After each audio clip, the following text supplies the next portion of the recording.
Everyone on Earth disappears, except you. Level 1. The silence hits first. Not the absence of noise, the absence of expectation. Phones buzz once and die. Cars coast to stops, horns choke and silence. You stand in the middle of the street and realize nothing answers when you call.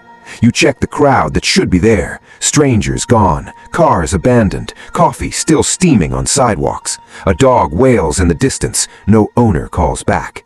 You expect sirens, you expect chaos. There is only emptiness and you're breathing.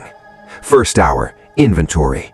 Keys in your pocket, wallet, phone with one bar, a map in your head, home, hospital, police station, grocery store, power plant. Decide fast. Decision now creates your first safety net. Level 2. The grid is the planet's heartbeat. Electricity keeps water moving, pumps spinning, lights burning. You walk past traffic lights frozen in walk and stop, street lamps stubbornly on in some blocks, dead in others. Power is a patchwork, and patches mean edges you have to mind. You find a substation gate ajar. Transformers hum like wounded beasts. Inside, operations screens dark. Paper charts flutter in a mechanical breeze. On the monitor, a blinking cron job. Grid shutdown, scheduled. No one scheduled lives anymore. You think generators, hospitals will die in hours without fuel. Cell towers will blink out. Start with small wins, a supermarket with a diesel backup, a fire station with tanks. But fuel is finite. Fuel is currency now. Check your own place. Circuit breaker in, fridge buzzing. You take a deep breath and the hum becomes a lullaby of short-term survival. Plan a route, fuel, water, food, shelter. Every intersection could be final if you make the wrong turn. Level 3. Food is more than calories. It's community logistics turned physical. Supermarkets are a map of priorities. You push through swinging doors. Cold cases keep temperature for minutes, then hours. Grab what you can. Canned goods, dry staples, anything shelf stable. Do not waste time deciding. You will ration later. Look for water. Top water comes from pumps, reservoirs, filtration systems. They need power. Bottled water is gold. 12-packs vanish overnight into your arms, but you cannot carry forever. A municipal tank, a reservoir, you add locations to the map in your head.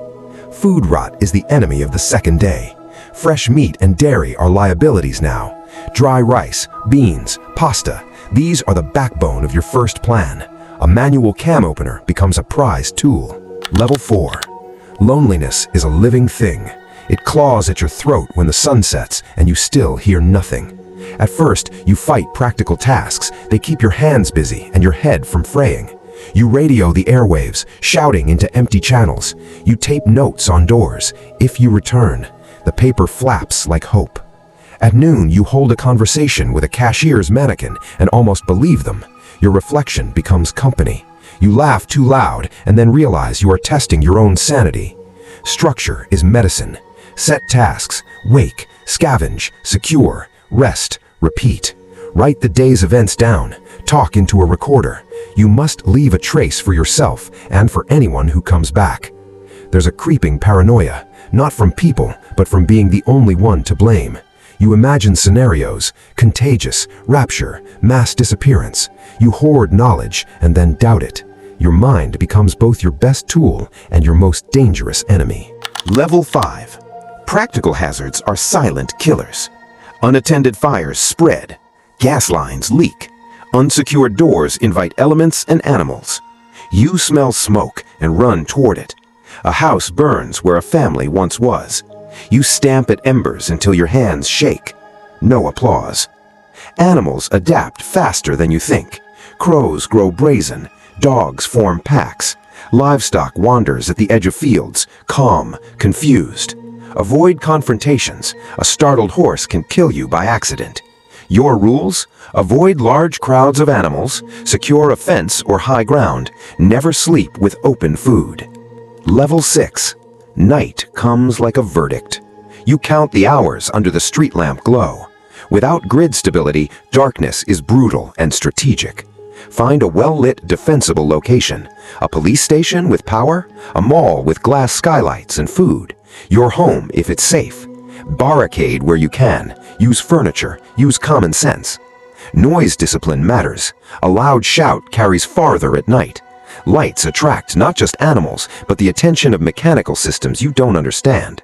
Turn off unnecessary lights, conserve batteries, create signatures, candles in a window, a white sheet, a cross on the door. If someone returns, they need to find you. Level 7. The moral ledger opens. You stumble across abandoned lives. A store's CCTV plays a loop of moments you didn't live in. You find a child's drawing stuck to a refrigerator with a magnet. Love you, Mom. You feel ache and responsibility at once. What do you take? What do you leave? There are no laws but physics. You can take what you need, but you cannot take meaning. Leave notes where you take supplies, and honesty for an absent world. Curl into rituals. You set the table at noon because it anchors you to a past where others existed. It keeps your capacity for empathy alive. Level 8. Communications are a ghost hunt. Radio stations sputter into existence, automated loops of DJs poking silence. You hack a transmitter, a low-power loop of your voice reading coordinates, dates, instructions. If anyone is out there, here is where I will be at noon daily. You schedule broadcasts. You become a lighthouse. Check ferry terminals. Airports are chaotic, frozen tableau. A jet sits on the tarmac, engines cool, cargo doors ajar. You can take a plane if fuel and knowledge align. But skill matters. Don't pretend to be a pilot when you're not. Respect complexity. Walk to water if you must. Level 9. Mental triage is as urgent as patching a wound. Eat, sleep, groom. These are scaffolds for sanity. You take a shower because you remember what it felt like to care. You keep a mirror clean. You rehearse a smile in it. Grief arrives in waves. You do not process it all at once. You cry in places where sound can't be heard, under trains, in empty parks. You also laugh at old sitcoms because laughter is a cathode for survival. Cultivate small pleasures. They are bioavailable hope. Level 10. Plan for day 2. You have momentum now. Set clear objectives. Secure a long-term water source. Find a reliable power generator. Locate agricultural supplies. Establish a base. Mark hazards on your mental map. Chemical plants, dams, nuclear facilities. Distance keeps you alive. There are moral choices ahead. Do you gather resources and isolate? Do you try to find survivors, spreading what you have thin? For now, you balance pragmatism with compassion. You leave caches of food with notes. If you need this, take it.